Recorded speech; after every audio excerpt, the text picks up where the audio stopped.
Le 19 mai, exactement à cette date, le couvre-feu passera de 19h à 21h. Les commerces dits non essentiels pourront rouvrir avec des jauges imposées. Les terrasses des bars et des restaurants seront de nouveau accessibles avec des tables limitées à 6 personnes.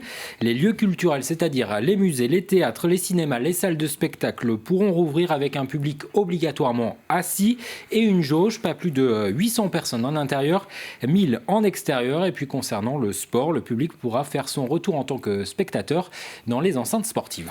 Alors après cette deuxième étape, une vingtaine de jours plus tard, c'est donc la troisième étape. Ce sera le 9 juin. Le couvre-feu passera à 23h. Les cafés et les restaurants pourront de nouveau accueillir des clients en intérieur avec des tables limitées toujours à 6 personnes. Réouverture des salles de sport avec un protocole adapté. Et puis possibilité d'organiser des événements culturels, sportifs, des foires, des salons jusqu'à 5000 personnes. Mais leur accès sera conditionné à un pass sanitaire, c'est-à-dire être vacciné ou avoir un test négatif. Et enfin, donc une nouvelle fois, une vingtaine de jours plus tard, dernière étape. Le 30 juin, fin du couvre-feu, fin également des limites de jauge pour les lieux recevant du public.